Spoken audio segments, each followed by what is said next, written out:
All right, hello everyone, and welcome to the sixth night of this whole Astronomy 101 series. So last week we talked about light, the nature of light, how it interacts with matter, and what we can learn from that light. Tonight we're going to be talking about how do we collect that light so that we can then go study it in our computers.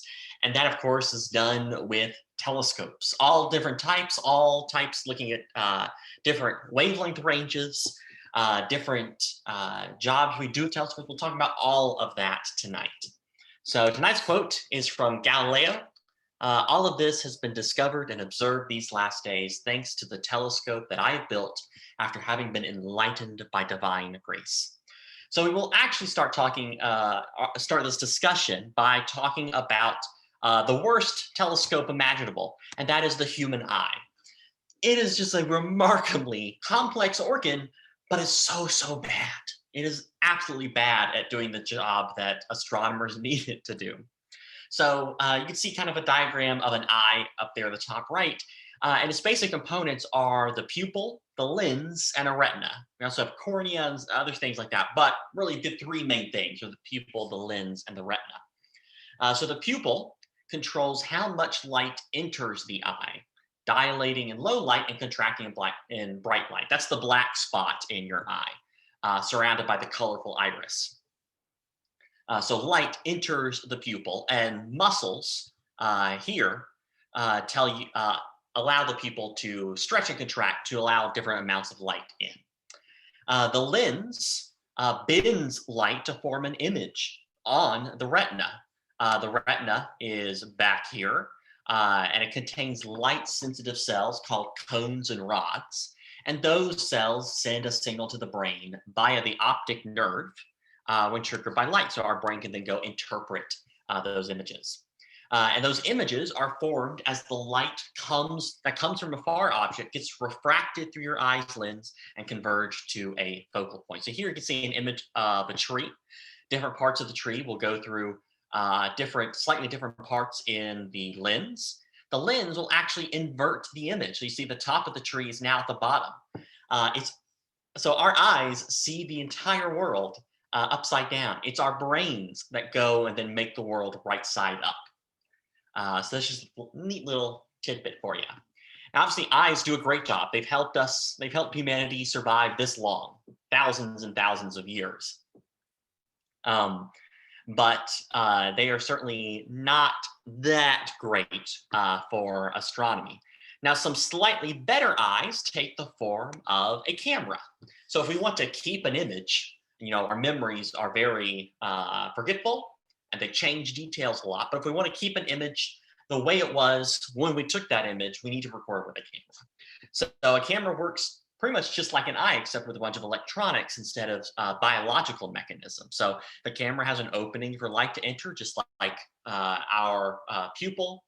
It bends the light, passes through the lens in a camera, just like the lens in our eye, and it brings an image to focus on an electronic detector instead of on a retina. And older cameras used photographic film, and even older ones use photographic plates. Cameras differ from eyes in a very important aspect. They've got a shutter. Our shutters are essentially our eyelids, but we can't keep our eyes open forever. If anyone has had a childhood staring contest, at some point your eyes dry out and you've got to blink.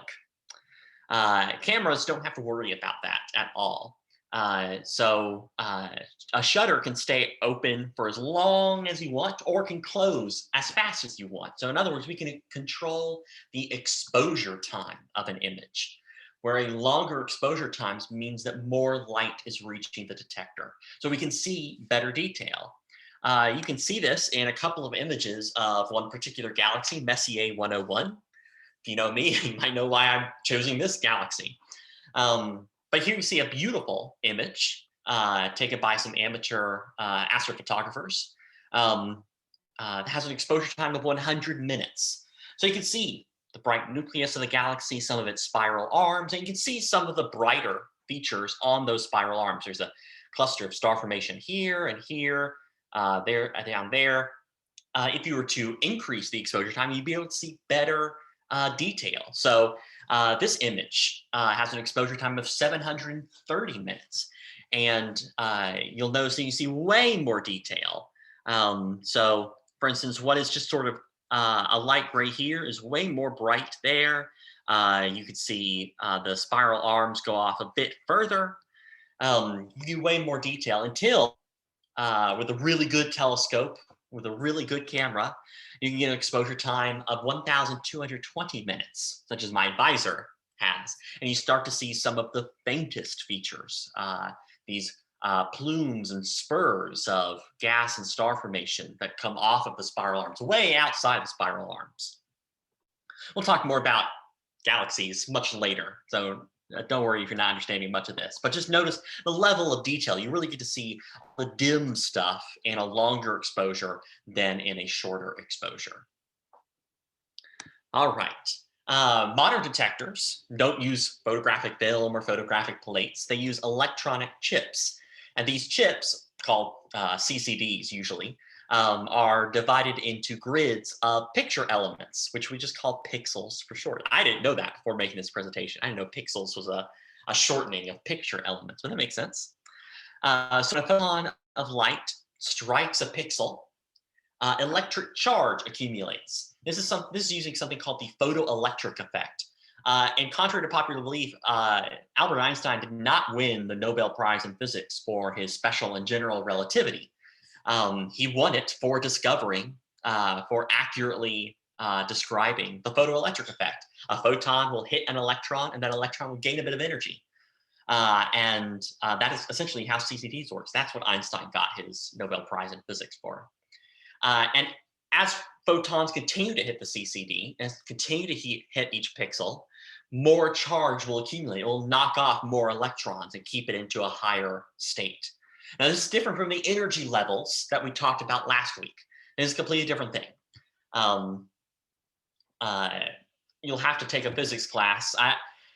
It's not useful for our discussion here for me to explain the difference. You'll have to go read up on some more physics if you really want to know the difference. But it's completely different from the energy levels that we talked about last week. After an exposure is complete, you've closed the shutter, you've stopped collecting light. The computer will then measure the total electric charge in each pixel and will determine by how many electrons, the total electric charge in each pixel will determine how many photons must have hit that pixel to cause those electrons to accumulate. And then that will store it onto a memory chip, and then all of a sudden you've got it on your computer. You can look at the image anytime you want. Now, there are significant trade-offs. No detector is perfect. There's a lot of science that goes into CCDs and image recording. We're not going to get into that, but because that's a whole techniques class, it's a whole engineering class. But just know that there's a lot that goes into all of this stuff. Now, the images that we see in science and in the media, whenever you see a beautiful image from the Hubble Space Telescope or from some other telescope, know that that is not the original image that the cameras captured. They've gone through numerous rounds of image processing to bring out more details and remove artifacts and defects. That may sound to you sort of like scientists are lying. We are not. It's not like someone is photoshopping an image. The data is there, but it's in a way that isn't useful for us. So you can see this series of processing steps that one amateur astronomer, Sarah Wagner, did. You see the start of the image. There, you can maybe see one bright pixel where my mouse is near the center of the image.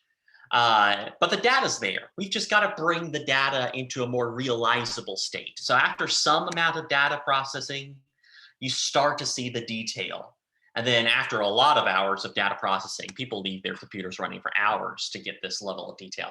You start to see, the beautiful nebula, the stars are coming out. You see that bright pixel. Here is actually a really bright, I think, 2 stars next to each other. That's what that was. It was overwhelming everything else. And we remove things that we don't necessarily want. So maybe there's a satellite, an artificial satellite that ran through the image. We don't want that. Maybe a meteor happened to cross that. We don't want that in the image. Maybe something called a cosmic ray hit the detector and blew out a pixel. We obviously don't want to keep that pixel, so we will get rid of it. There's a lot of things that we get rid of so that the data is more accurate to the object itself and not to the experience of using a telescope to get that light. We just want the light from the object. That's what we're doing. It's not, we're not photoshopping in stars, stuff like that. So we're not going to go into all the big details of image processing. That's important for me to know, but not for y'all at this stage. If you are interested in amateur photography, amateur astrophotography, there's a lot of great resources online.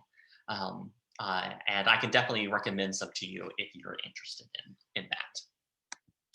All right, so now we finally come to telescopes. And there are two important properties of telescopes. That is the light collecting area and the angular resolution. So let's talk about the light collecting area first. The light collecting area tells us how much total light it can collect at a time. And it's usually characterized by the diameter of the light collecting area. So for example, the Hale 5.1 meter telescope has a light collecting area that is 5.1 meters in diameter. All we're talking about is just how big the lens of that telescope is. But remember that area is proportional to the square of the diameter. Remember, area is pi r squared. Diameter is 2 times the radius, so it's also proportional to diameter squared. So that means a small increase in diameter means a big increase in light collecting area. So we've got the Hale 5.1 meter telescope. The Keck 10 meter telescope is about twice the diameter of the Hale 5.1 meter telescope. So 10 divided by 5 is 2, but it goes as diameter squared, so we got to do 2 squared. So the Keck 10 meter telescope gives it a light collecting power of 2 squared, or 4 times greater than the Hale telescope. And it's just one of these telescopes. It's Keck 1 and 2. They're essentially the same telescope. We've just got 2 of them. This also tells you why eyes are such bad telescopes. They have such a tiny light collecting area. Because Keck has more than 1,000 times the diameter of your pupil. So it collects more than 1,000 squared, or the light area of 1 million human eyes. The human eye is just such a horrible telescope. That's why we had to go out and invent real telescopes. That's light collecting area. The other property is angular resolution. And this is the smallest angle over which we can tell that 2 dots or 2 stars are distinct. So the human eye has an angular resolution of 1 arc minute, which remember is 1/60th of a degree. So that means that if 2 stars are closer than 1 arc minute to each other on the sky, then we, our human eye, will see it as just 1 star. So this is an image of the star Sirius, the brightest star in the sky. It's about 8 parsecs, so 24 light years away, I believe. I could have gotten that wrong. I'll double check me on that one. But we would see it as just 1 star. However, the star Sirius is actually a binary system. In other words, 2 stars orbiting a common center of mass. And those 2 stars are separated by 11 arc seconds. An arc second is 1/3600th of a degree, or a 1/60th of an arc minute. So our eyes will see the stars together as 1, but a telescope with a better angular resolution than our eye will be able to resolve the 2. So this is a Hubble image, where we can see the giant star, Sirius A, and then the tiny little Sirius B, and you see they're very close together. So the Hubble Space Telescope has a 2.4 meter diameter, and it has an angular resolution of 500ths of an arc second. And it's such a great resolution. If you had that angular resolution, you'd be able to read a book that was held up a kilometer away from you. You'd be able to see the words on the pages. Telescopes not only give us better light collecting area, but they give us better angular resolution, which is very, very important to understanding how the universe works. So here is a question for you, the only question of tonight. So suppose you look at two stars that are separated in the sky by 0.1 arc seconds using a telescope with an angular resolution of 0.5 arc seconds. What will you see? So A, two distinct stars, B, one point of light that is the blurred image of both stars, or C, nothing at all. Pause this video, think about your answer, and come back.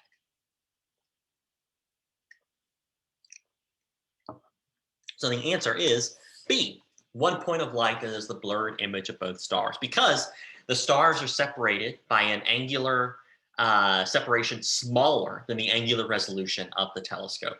So all that telescope will be able to tell you is that there is just a blurred image of two stars. It might be a little bulgy, it might not be a circle, a dot, but it might be kind of ovally, an elliptical shape, but you only see one thing.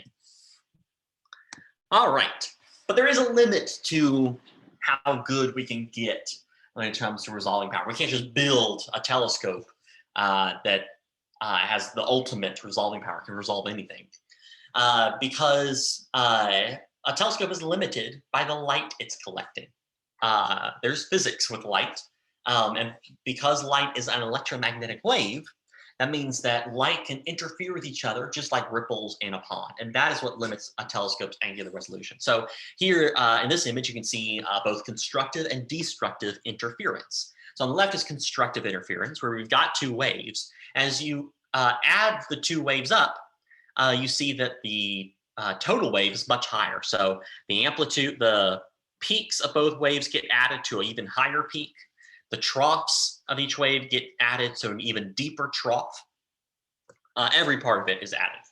Meanwhile, on the right is destructive interference, where we've got two waves that are in opposite phase to each other, where one has a peak, the other has a trough. So when we add the peak and the trough together, we get zero, we get nothing, just a line here in this diagram.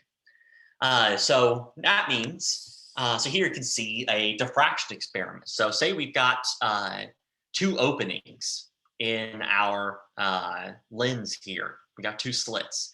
As light comes in, just like the ripples in a pond, at some points, these darker red spots, it's interfering constructively. The waves are adding together to give it a greater amplitude. In some areas where these gray spots are, they're interfering destructively, where there's nothing, we don't get any light. And so what we see on the screen, we get these patterns of constructive and destructive interference.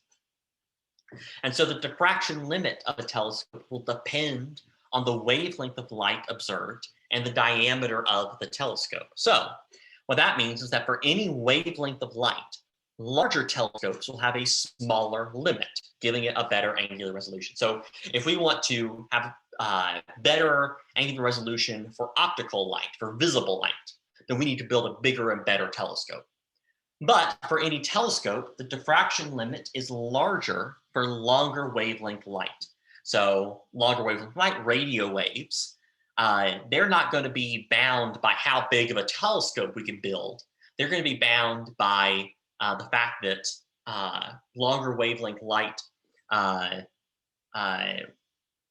going to be bound by the fact that they're observing longer wavelength light.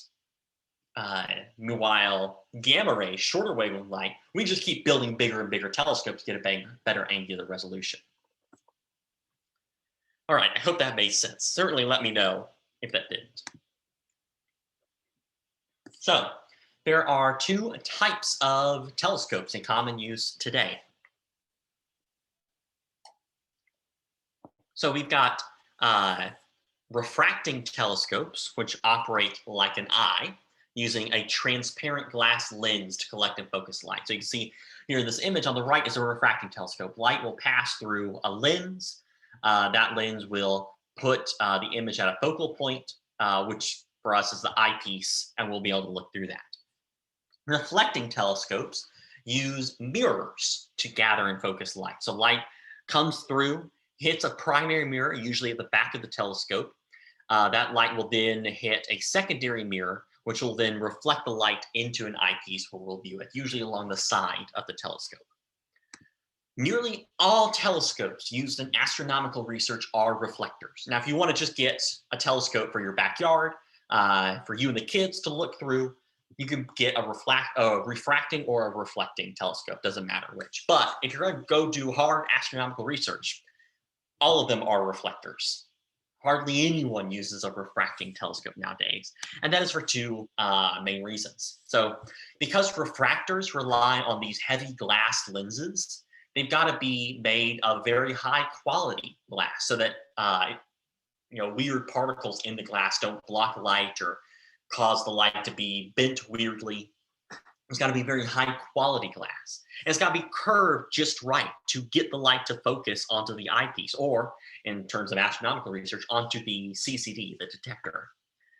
On the other hand, mirrors only need one side of the piece to be curved. And it doesn't matter what the rest of the mirror is made out of. It could be plastic, it could be steel, whatever, as long as it's got a good reflective surface. So the quality of the material isn't a factor. Plus, glass lenses are very heavy, and over time they will warp, they'll destabilize the telescope, whereas the primary mirror, the heaviest thing in the telescope, in a reflecting telescope, is at the base of the telescope, where the weight will cause less of a problem. So for most professional astronomers, we see the universe through mirrors, which is way better than looking through lenses, except, as XKCD will tell you, we can't see space vampires. So they may exist out there, but we can't see them. We'll have to rely on the amateurs using the refractors to tell us if there are space vampires out there. Here's a collection of optical telescopes.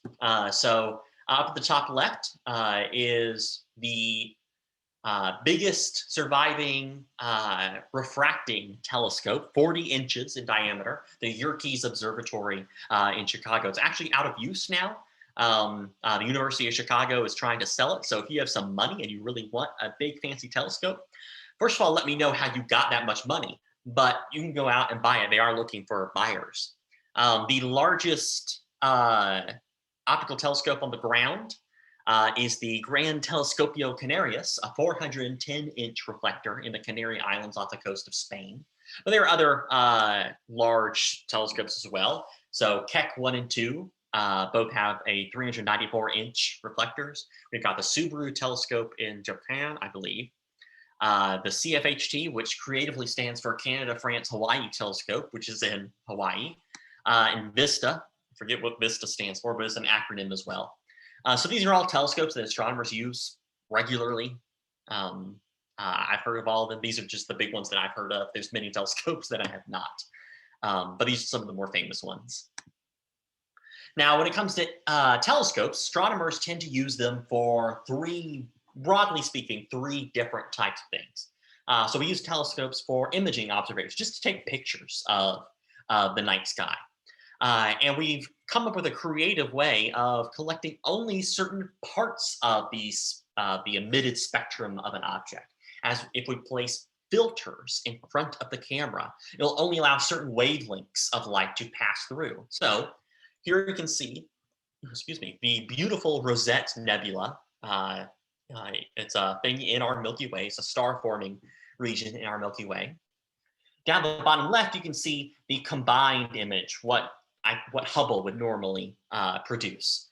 But the other three images are what the Rosette Nebula looks like through different filters. So the top left one targets H alpha. Remember, that's the brightest line, the brightest emission line of ionized hydrogen. So you can see tons and tons of clouds. All that stuff must have some ionized hydrogen in it. On the top right, you see the light as passed through a filter that targets the wavelength of doubly ionized oxygen. Not as much light. The bottom right, you see singly ionized sulfur. And as we combine the two and throw some color on there, we get what we see as the beautiful image that Hubble would publish. That's how we get a beautiful image out of that. Now that works for optical light really well. We know what the color of H alpha is. It's a bright red. We know what the color of doubly ionized oxygen is. It's a blue. So you see that here. Singly ionized sulfur, I believe, is a sort of green. So there might be some green tints in here. So that works for visible light really well. But we have telescopes in all of the wavelength ranges, and we want to make images with that. So what we generally do is we just decide what wavelengths of light, what energy levels of light to get different colors.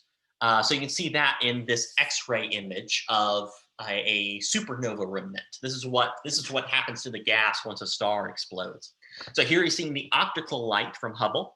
The red means ionized hydrogen, the brightest line of ionized hydrogen. If we look at the X-ray image from Chandra, we see blue and greens of this kind of churning, bubbly image. As we combine the two, we get a better understanding of what the supernova remnant is doing. So the red, like I said, is brightest emission line of hydrogen, H alpha. And Chandra has, the people who processed that image have decided that low energy X-rays will be colored green, higher energy X-rays will be colored blue. And so we can see where the X-rays are and the differing energies of the X-rays throughout this entire supernova remnant. So it's not like, remember, color is only a property of optical light. It's not like low energy X-rays are inherently green or high energy X-rays are inherently blue. It's just the color that some scientist somewhere decided to give those different level energy X-rays. But it allows us to learn something about this object. We also, aside from imaging observations, we also do spectroscopic observations. So we talked a lot last week about spectra and all the different things, all the different pieces of information we can get out of an object spectrum. And the way we get that spectrum is through using a spectrograph. So a spectrograph uses a diffraction grating to separate starlight into its spectrum, which then is recorded into a detector. So here you can see kind of schematic image of a spectrograph. So at the top is the bottom of the telescope. Spectrographs are generally attached to the bottom. So there's a hole in the primary mirror for focused starlight to pass through, and it passes through a slit. So that means that only the light from the object of interest is going to pass through it. Generally, it's a very small area. So it's not like we're going to get the light from a whole galaxy, but maybe a stretch across a galaxy, or just one star if we're looking at stuff inside the Milky Way. So that light is going to pass through a slit. It's going to notice that all the light rays are being spread out. It's going to hit a collimator, which will make all the reflected rays parallel, bounce off the collimator to a diffraction grating, which will disperse that light into a spectrum. So this is essentially the triangular prism, taking the white light, passing it into the prism, and breaking up into the colors of the rainbow. That's what the diffraction grating is doing. And all that light will hit another mirror, which will reflect that light right onto the detector for us to go look at later. That's the basic working idea of what a spectrograph is doing. But just like telescopes, spectrographs are limited by their own spectral resolution. So the higher the resolution, the more detail we can see. To get that higher resolution, we've got to collect light for a longer amount of time.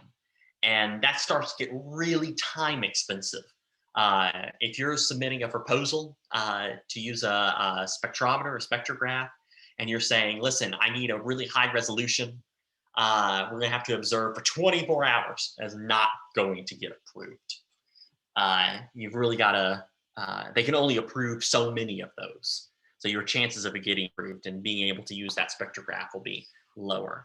So here's an example of a low resolution spectra. So we've got a couple of stars here. Notice that the wavelength range is from is about 3,000 angstroms, 300 nanometers across. That's pretty low resolution. You can see that we're able to see tons of features. There's definitely some absorption in this blue curve, some emission. You're able to see features, but if you were to zoom in on this plot, there come a point where you can no longer get more information. Meanwhile, this is a high resolution spectrum. Now we're no longer looking at the wavelength range. We're no longer looking at a 3,000 angstrom wavelength range. This is only 30 angstrom. So we're looking at a very tiny part of a star's total spectrum, but we're able to see much, much more detail. You're able to see that it's not just one large absorption trough. There's some little, it's got a little peak, a couple of peaks in the trough itself. You can imagine if I wanted to do this for the entire spectrum of the star, it's going to take a while to compile that much information. All right, and the third type of observation that we do is called time monitoring observations. So many astronomical objects vary with time. So some stars undergo sudden outbursts. Some stars vary as sunspots come across their disk and make them dim slightly. Some stars are variable, that they undergo periodic changes in brightness. And so what we want to do is we want to observe those stars over multiple nights to see how that light changes. So the results of that time monitoring are light curves. So here's an example of a light curve. It's a graph that shows how an object's intensity varies with time. So this is a variable star called RR Lyrae. You can see that bright is towards the top, faint is towards the bottom. Over the course of maybe half a day, it goes from bright, steadily decreasing in going steadily fainter, and then jumps back up to very bright. Variable stars are like that. We'll talk about what variable stars are and what's causing this a little bit later. Earlier last year, people were very concerned what was going on with Betelgeuse. This is Betelgeuse's light curve over a period of about a decade. And you can see its light curve is all over the place, but certainly in the past 3 or so years, it got way brighter and then way dimmer and then dimmer, and then it really jumped down to very dim towards the beginning of last year. But then it went right back up to roughly its normal brightness. So these light curves are very important here. You may remember a few years ago, we had an interstellar visitor from another solar system pass through ours, an interstellar asteroid that's still regularly in the news thanks to one particular astronomer. It's called Oumuamua. This is its light curve. This is the light curve that allowed us to know that Oumuamua must be tumbling, it must be rotating as it travels through space. These time monitoring observations are very important. This is also the technique that we use to detect planets orbiting other stars. It's one of the techniques. So it's very important that we monitor objects night after night after night to see what changes. And there are a couple of telescopes that are just dedicated to doing nothing but that, taking a picture of the whole sky every 3 nights or so, just to see what happens, see what changes. All right, so now we get into the difference between ground-based telescopes and space-based telescopes. Because having everything here on the ground where we can easily get to it, if something goes wrong, we can use it all the time. It costs less money to keep it on the ground than to attach it to a rocket and shoot it up into space. So ground-based telescopes have their benefits, but there are some problems with it. One of them is man-made. Light pollution is a huge problem. Just like our atmosphere scatters sunlight in the day, which is why the atmosphere is blue, why the sky appears blue in the day, it also scatters bright city lights at night. So here you can see, this is called the Bortle scale, where 1 is an excellent dark sky site. So think the middle of the Sahara is a great dark sky site, where you can see thousands and thousands of stars. You can see the Milky Way. But as you get further into suburbia, further into an inner city, you're only seeing the very brightest stars. You lose the beautiful band of light that is the Milky Way. And so you really only see the brightest stars. City lights are becoming an increasing problem. There's a telescope in downtown Greenville, South Carolina, where I went to undergrad. And it's not because because some astronomer was stupid and put a telescope in downtown Greenville, but it's that he put a telescope on top of a mountain when there was no lights, and the city of Greenville grew around it. And so now it's a great amateur astronomy place. You can go there and you can see the telescope. You can see a couple of bright stars in it, but it's no longer used for research. As cities continue to encroach on these dark sky spots, it is getting harder, which is why astronomers tend to put things in distant places, up on top of mountains, not just for light pollution, but also to get rid of the atmosphere, put the least amount of atmosphere between the telescope and the object as possible, to help as well with atmospheric blurring. So there's turbulence in the atmosphere. The air is constantly moving around. And so the air will bend light, which does cause the beautiful twinkling of stars, but it also blurs the images of everything that we view through the atmosphere. So here's an image of Neptune, furthest planet in our solar system. On the right is what we would see if we did nothing, if we didn't try to correct anything. But thankfully, over these past few decades, astronomers have learned, with the help of the military, adaptive optics to correct for this blurring. Seriously, we fire lasers at the sky, see what happens to the laser light, and then do the opposite to our images to get out these beautiful images of the planets and the stars and galaxies. Is a great help, which is why we put telescopes in the mountains. We also put telescopes in the mountains because our atmosphere absorbs most forms of light. So visible light reaches the ground perfectly fine. Radio waves reach the ground perfectly fine, but everything else is absorbed at some point in our atmosphere. Infrared can get pretty far into the atmosphere before it's completely absorbed, but certainly anything bluer than blue, so ultraviolet, X-rays, gamma rays, they don't make it to the ground. Thankfully, we would not be here if gamma rays and X-rays made it to the ground. But as terms of astronomy, we definitely need space-based telescopes to get us up, get those gamma rays and X-rays. So let's talk about those different telescopes, those different wavelength ranges. So we'll start at the longer wavelengths and move towards shorter. So the longest wavelength is radio telescopes. And radio telescopes are all around us. And every day, if you use DirecTV to get your television channels, that uses a satellite dish. That is essentially a radio telescope. But astronomical radio telescopes work the same way, like satellite dishes to get your TV or your internet, except they have to move to point at different sources. TV satellite dishes don't have to move. Those satellites that it's getting information from are geostationary. So they're in the same spot in the sky no matter what. Obviously, the sky moves around us. So to get stars, galaxies, radio waves, our radio telescopes have to be able to move.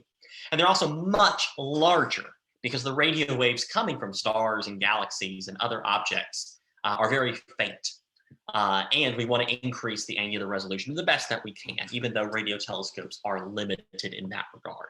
So this background image is, I think, now that Arecibo's gone, is the largest radio telescope, the 100-meter Green Bank telescope in West Virginia. It's actually in an area that is a radio quiet zone. The citizens of Green Bank it's very strict on internets and microwave usage and stuff like that. If you were to actually go observing at Green Bank, you've got to put your cell phone in a Faraday cage. You can't use the microwave while the telescope is running. They're very serious about that. You will get in a lot of trouble if you do that. But that's where we get a lot of our radio wave information from now that Arecibo's down. Here's a couple of radio images. So on the left is an optical Messier 101, M101. On the right is a radio image. This is targeting the atomic hydrogen. No, molecular hydrogen. Sorry, my bad. Molecular hydrogen. So two hydrogen atoms joined together in a molecule. They radiate at 21 centimeters, which is in the radio. So here you're seeing the densest parts of the galaxy. Here's another galaxy, Messier 51. Beautiful optical image here. This is molecular hydrogen targeting carbon monoxide. We'll get into why it's targeting carbon monoxide instead of molecular hydrogen later. But you see, this is where all the star formation will be happening, right along the spiral arms. It's tracing the spiral arms very well. When it comes to infrared, most of the infrared spectrum is close enough to visible light. So infrared telescopes tend to look like optical telescopes and sort of act the same way.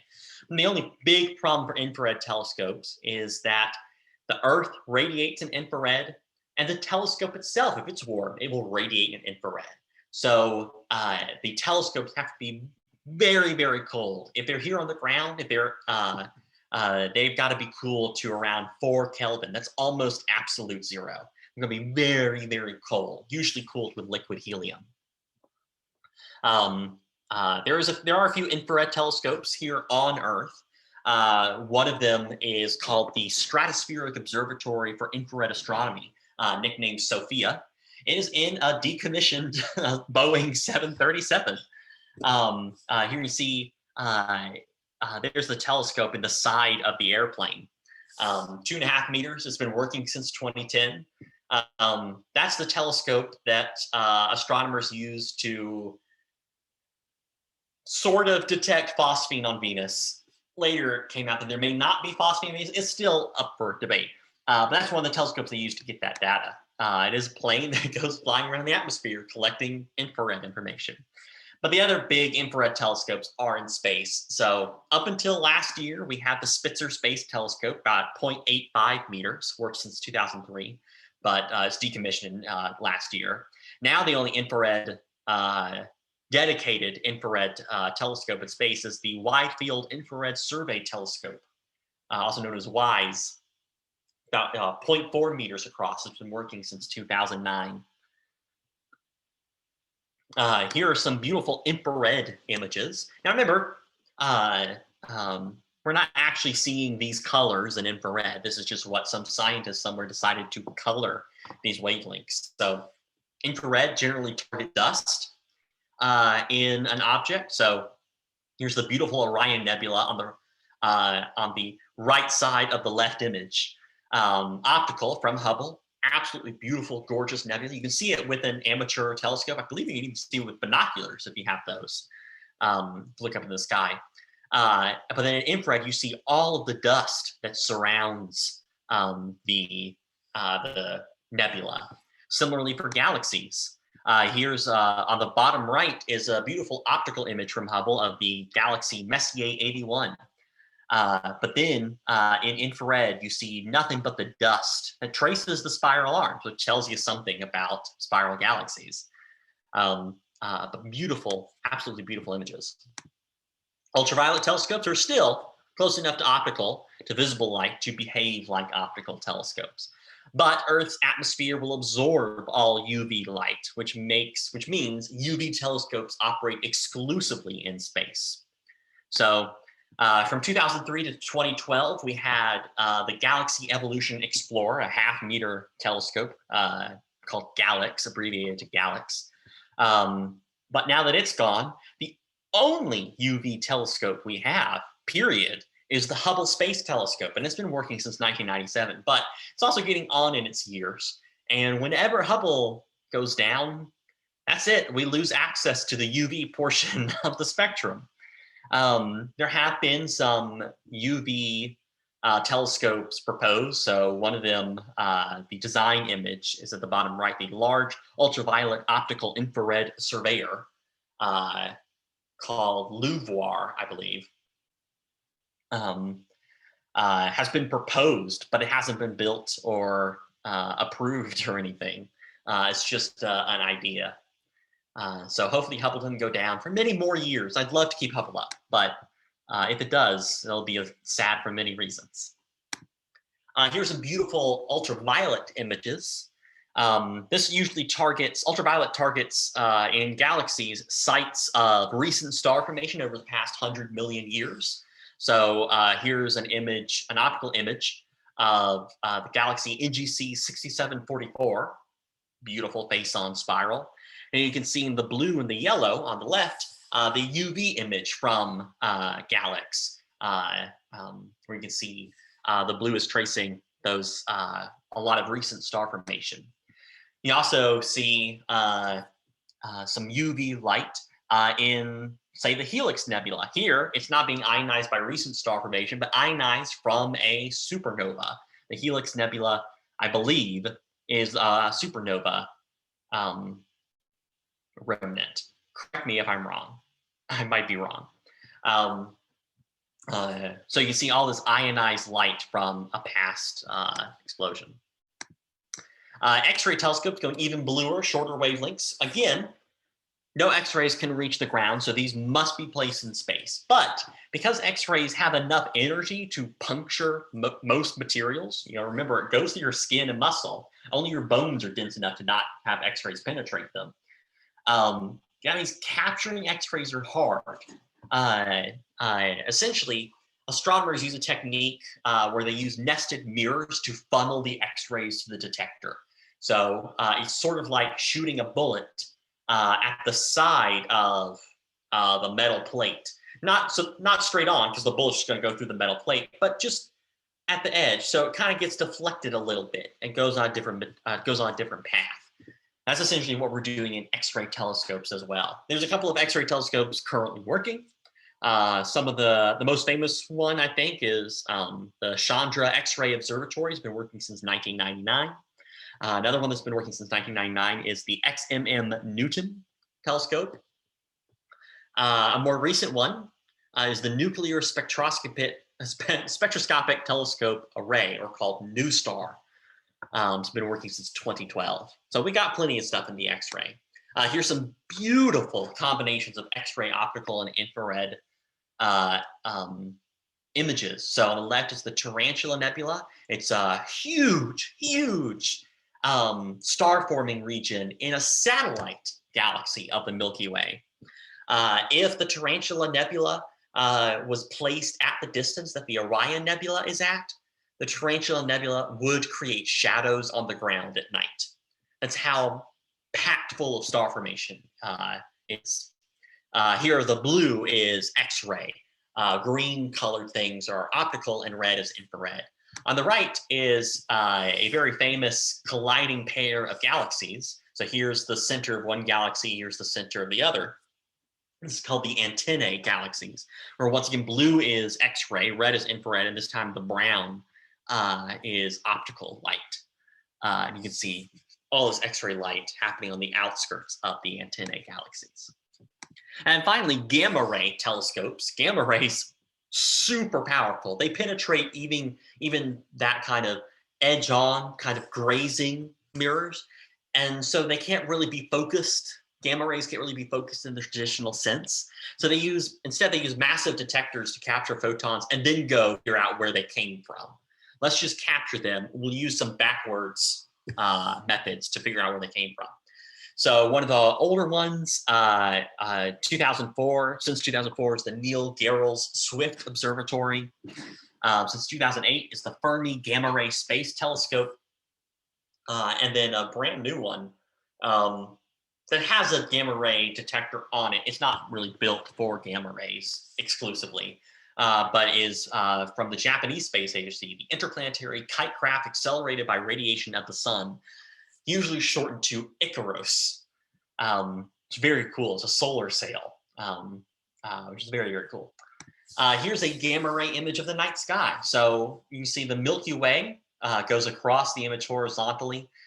It's bathed in gamma rays. There's tons of gamma rays coming from the Milky Way, from sources in the Milky Way, such as a supernova remnant, the Bela supernova remnant, and a couple of pulsars, the Geminga pulsar and the Crab pulsar and the Crab Nebula. We'll talk about what pulsars are much later. You also see a bunch of spots off the Milky Way. Those are from even further galaxies, most likely.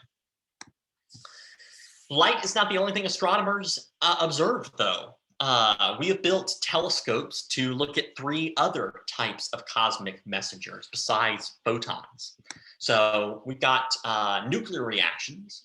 They produce an extremely lightweight subatomic particle called a neutrino.